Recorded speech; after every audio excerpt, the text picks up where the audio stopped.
All right, everybody, welcome to Math with Grace. Today we're going to be working through Pre-Algebra, book 804, lessons 1 through 4. Lesson 1 begins on page 2, and we're going to be learning about multiplying combinations of variables and constants and exponents and all the different stuff.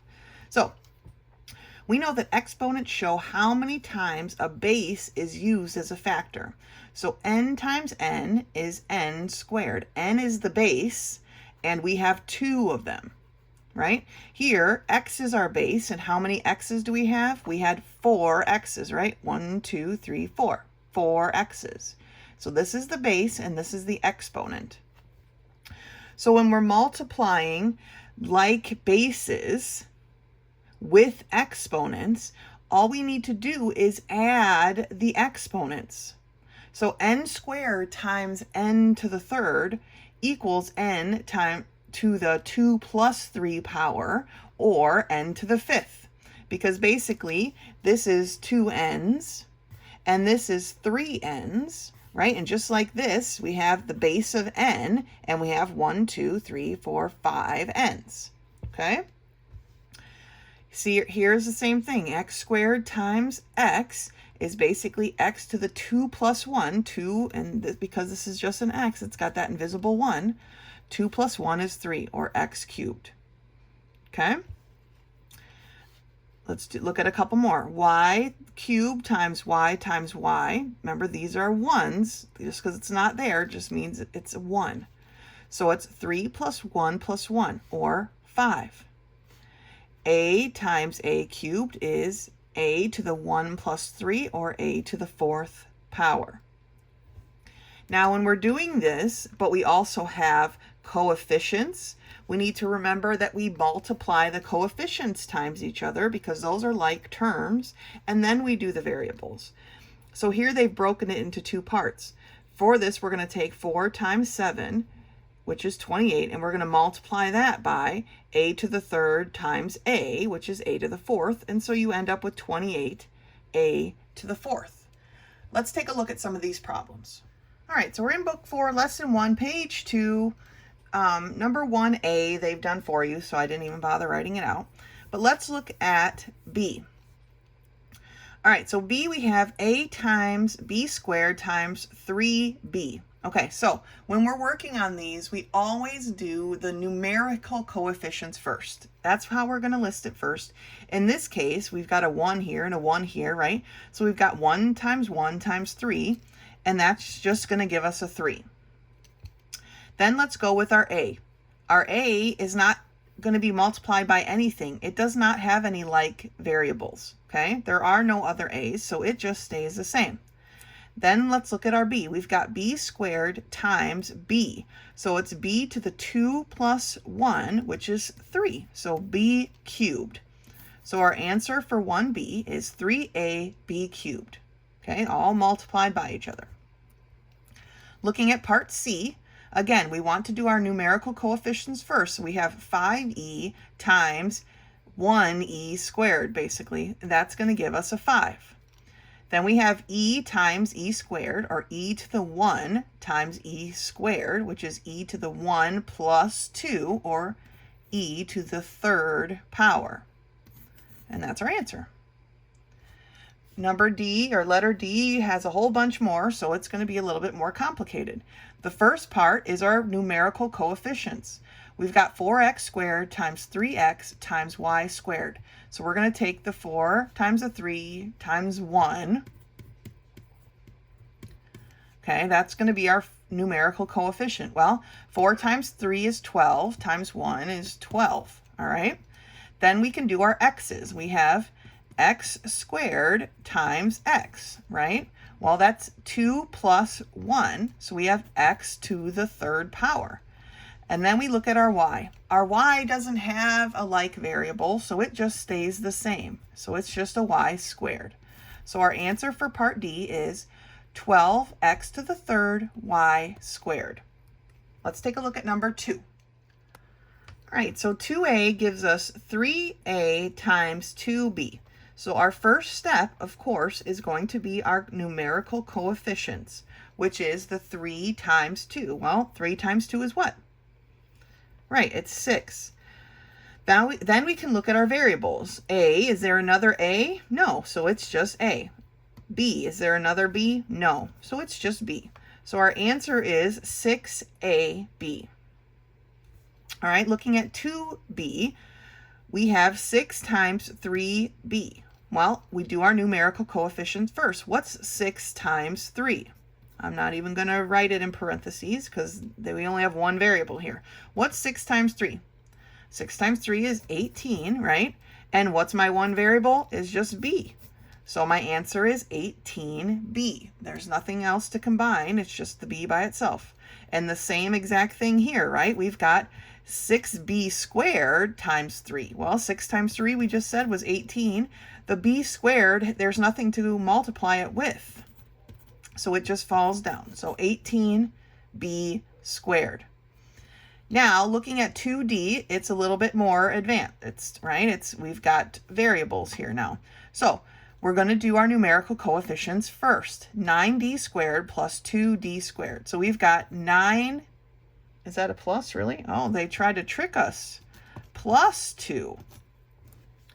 I wrote it and I didn't even realize. This is a plus, okay? Remember, adding is different. So what is 9 plus 2? That's 11.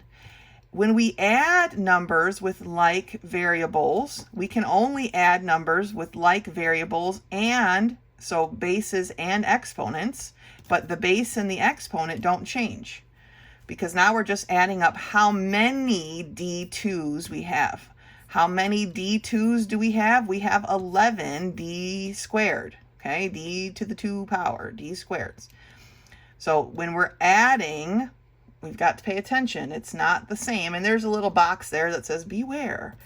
4x times 4x does not equal 4x plus 4x, right? Because here we've got 4 times 4, which is 16, and x times x, these both have a 1, so it's x to the 1 plus 1, or x squared, and that definitely does not equal 4 plus 4, which is 8, and the x doesn't change because how many x's do we have? We have 8 x's. Okay, so adding and multiplying are definitely something that are completely different, and you need to watch because they almost even tricked me, and I've done it before, and I even wrote it down here, a plus sign. Okay, so pay attention to your signs. That's lesson 1. Great job. All right, lesson 2 starts on page 7, and it's all about constructing congruent angles. And so for this step, we're going to need our handy dandy compass and a straight edge, okay?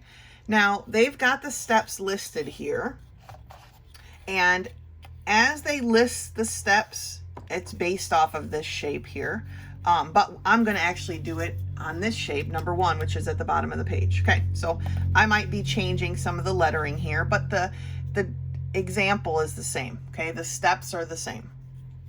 So here's the angle that they're giving us. They want us to construct a congruent angle, and what that means is they want us to construct an angle that's exactly like this one. All right, and that's very possible, and here's how we do it.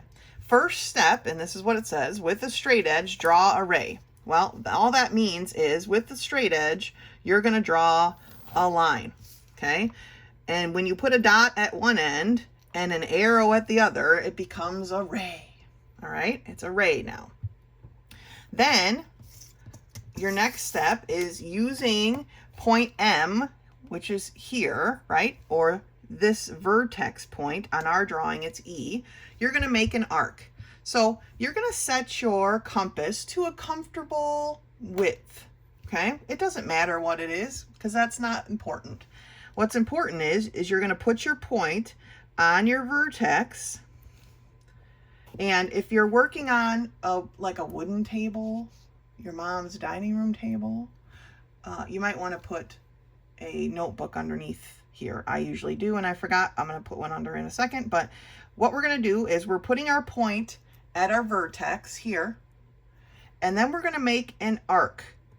Oh, see, I need my notebook. Hold on. Okay, so the reason I need a notebook underneath is because I'm working on a hard surface and my point is going to slip.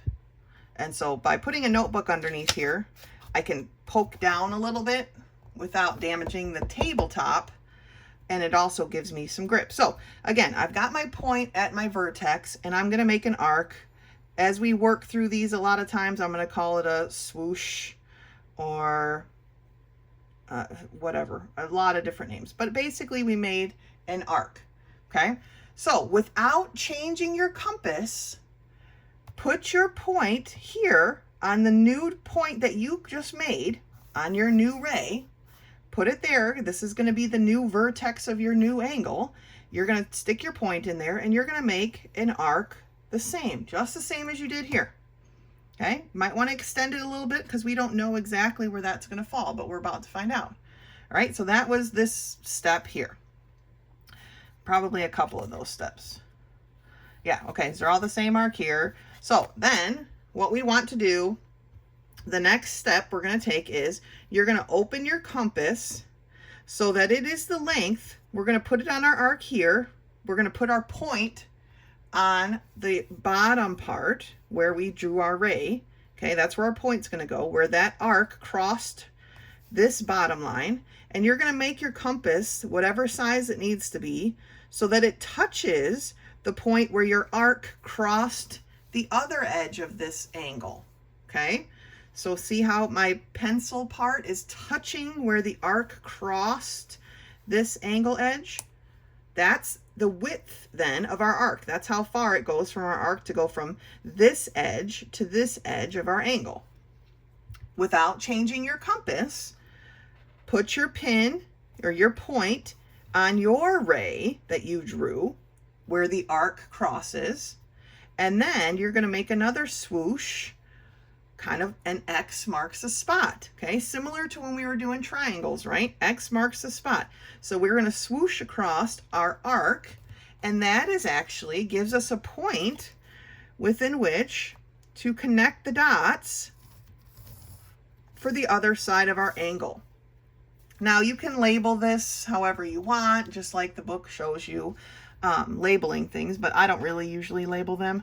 And if I do, I label them exactly the same as the one that they gave us. I don't know. It's just, it doesn't matter. The whole point is learning how to make this arc, or make this angle. So now our angle is congruent to the angle we were given. That means they are exactly the same. Okay, let's take a look at a couple more.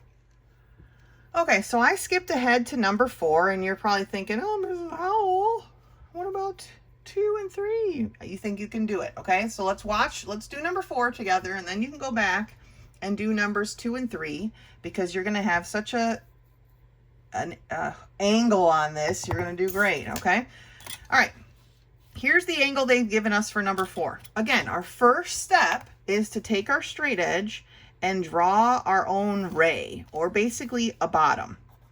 Okay, we're putting a dot here, and we drew a straight line. Straight edge set aside. Again, next step, we're going to make our angle something comfortable. Not too small, but you know, I don't want it to reach the end of my thing. You know, I don't want to be huge like this either, but you don't want it to be too small because it gets hard to work with. Okay, once you've got it at a comfortable size that you like, you're going to take the pin part and you're going to put it at the vertex, which is the point where it goes and it changes, right? That's the corner of our angle, basically. So I've got my pin at my vertex, and then I'm going to take the pencil portion and I'm going to make an arc or a swoosh. All right. Then, without changing my compass, and this is why the metal compasses are nice, because the plastic ones tend to change on their own. They're not real tight, but the metal ones definitely aren't going to change on their own. So without changing your compass, because you want your arc to be exactly the same, you're going to stick your pin where you made your dot, and you're just going to make another swoop or another arc. Okay, I made it big because this is a large angle, right? This is an obtuse angle. So I want it to be big enough. If for some reason, after you make your arc and you go and measure and you come back and you're like, oh shoot, my things don't cross, come back here and measure your arc again, just like this. See how I'm measuring it? I've got my point at the vertex. I've got my pencil at the pencil mark. Okay, and then you can extend your arc if you need to. But now the next step we're going to do is we're going to put our pin where our arc crosses the base. Okay, and we're going to extend our compass until our pencil touches the point where the arc crosses the other edge of the angle. Okay, so I've extended my compass until my pencil reached the place where the arc crossed this other edge. That's the length of my arc. I just measured it. So now I can move over to the other one without changing my compass and put my pin where this arc crosses the base. And then I'm going to put a mark where the length of that would cross the first arc that I made, right? I'm going to make my X marks the spot. And now that I have my X marks the spot, I can put my pencil to paper and my straight edge. I'm going to hit that spot where the X crosses and draw a straight line. So we've successfully made congruent angles, okay? Remember, first step, draw your ray. Second step, make an arc on the given angle.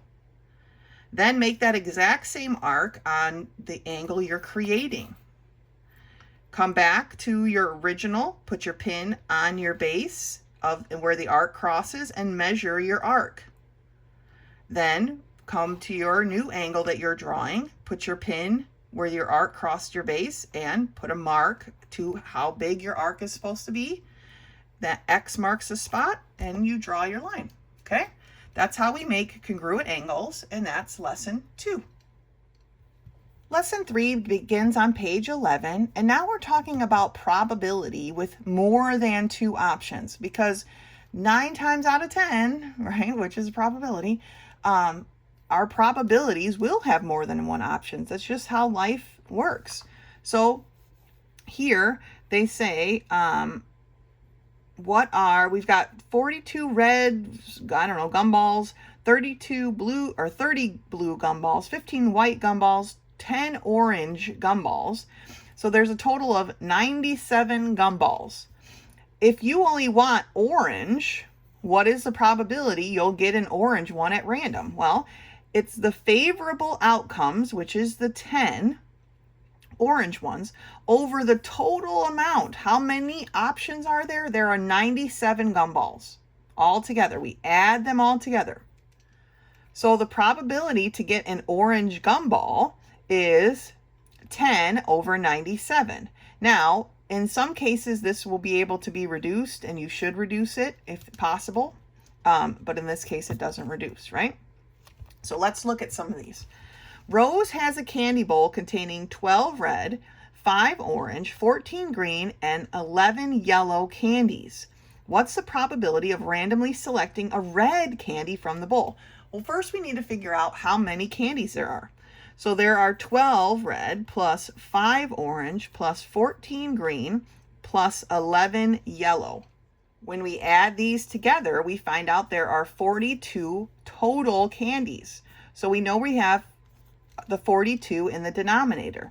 She only wants a red candy. There are 12 red candies. Now this can be reduced, right? Because 12 and 42 have something in common. They have 6 in common. How many 6s are in 12? There are 2. And how many 6s are in 42? There are 7, right? So they've got a 2 out of 7 chance of getting a red candy from the bowl. All right, let's turn the page and look at some more. Looking at the top of page 12, we see that Randall has a jar of pennies with different dates. 6 are from, and I'm going to underline it because now they're using a word here. 6 are from 1982, 7 from 1990, 3 from 1983, and 5 from 1979. When he reaches into this jar, what is the probability that he will pull out a penny from 1980? Well, first thing we need to do is figure out how many options there are, right? How many pennies? Well, we've got 6 plus 7 plus 3 plus 5, right? 6, 7, 3, 5. We add these all together, 10 and 11 gives us 21 total pennies, right? That's how many pennies he has all together. So the 21, the total goes on the bottom in the denominator, and what we are wanting or our favorable outcomes goes in the top. He wants a penny from 1980. How many pennies are in this jar from 1980? We've got 82, 1990, 83, 79. We don't have any pennies from 1980. So his probability of pulling a penny from 1980 is 0 out of 21. Pull it together, Randall. Lay off the Mountain Dew, my dude. There are no pennies from 1980 in your jar, all right? There's 0 chance he's going to get a penny from 1980, right? Okay, number 3. Randall here again and Steve are playing a board game now using a spinner. The spinner has 5 different sections numbered 1, 2, 3, 4, 5. What is the probability of spinning a 2? Okay, so how many sections does the spinner have? It has 5 options, right? 1, 2, 3, 4, 5 options. And he wants to spin a 2. And how many 2s are on this spinner? There's only 1 2, right? So he's got a 1 in 5 chance of spinning a 2. Because there's only one option for a 2. He's got a 1 in 5 chance of spinning a 2. All right, so this is how we do probabilities. We add up our total amount of options, that the total goes in the bottom, and our favorable outcome, or what we're looking for, goes in the numerator. And then we reduce when we can. Because it's a fraction, we can reduce things. So for this case, we had 5 total choices of numbers that you could hit on that spinner. Can't see my whole hand, but it is 5, right? But he only wants this one specific option. He wants to spin a 2. Well, he's got a 1 in 5 chance of spinning that 2. All right, so that's probabilities, lesson 3. Lesson 4 starts on the bottom of page 15, and it's all about convenience store pricing. I'm sure at some point in your life you've been to a convenience store, a gas station, the 7-Eleven. These are convenience stores. They're just little stores with very few options, but they've got a lot of different things, but you're only going to get one choice. You want ketchup? At the convenience store, you're probably only going to get one choice of ketchup, right? Whereas if you go to a grocery store and you want ketchup, there's probably 3 or 4 or more choices, right? Well, a convenience store is just for your convenience, but usually their prices tend to be higher, which is why we don't grocery shop at the gas station convenience store. So let's flip the page and look at some of these problems. So these problems are basically story problems that we have to work through, okay? So number 1. Dean's wife asked him to pick up a bottle of dish detergent at the mini mart when he filled his car with gas. Dean bought a 13-ounce bottle for $2.49. His wife can buy the same kind and amount of detergent for 99 cents at the grocery store. How much more did the detergent cost at the mini mart than at the grocery store? When we see how much more, we need to recognize that this is a subtraction problem. How much more did the detergent cost at the mini mart than at the grocery store? Well, at the mini mart, it was $2.49, right? But at the grocery store, it's only 99 cents. If we subtract these two numbers, we will find the difference between them. We will find how much more he spent at the convenience store. So doing the math here, subtracting $2.49 minus 99 cents, you find out that it was $1.50 more to buy it at the convenience store than it would have been to buy it at the grocery store. All right. Number 2, one hot day, Randall paid $1.24 for a 24-ounce bottle of soda from the cooler at the gas station. Oh, Randall, lay off your soda, my dude. His mother bought the same brand of soda on sale at Sharp Shoppers for $12 per 4 6-packs of 24 bottles. How much more did one bottle of soda cost from the gas station than from the Sharp shoppers?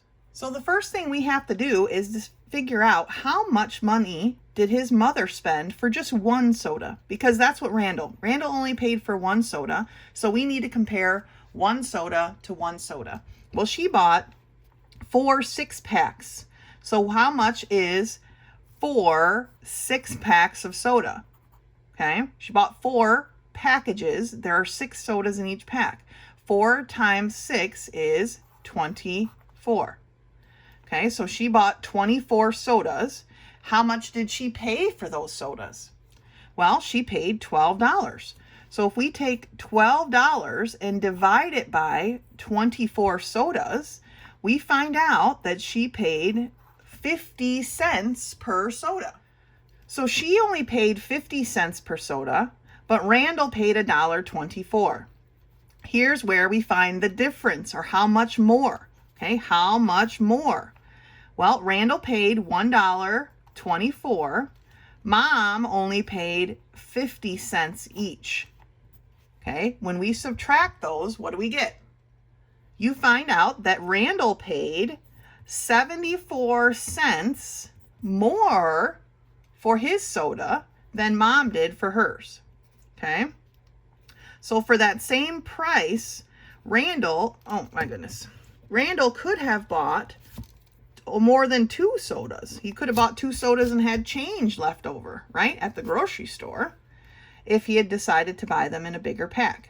That's the thing about grocery stores compared to convenience stores, right? At a convenience store, you're buying one of something. Almost always it's one of something. Where at the grocery store, you can buy multiple things, and when you're buying them in multiple packs, you save money. And for the most part, not always, but for the most part.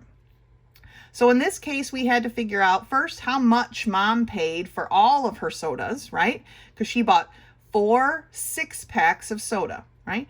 4 6-packs of soda. So she bought 24 bottles of soda.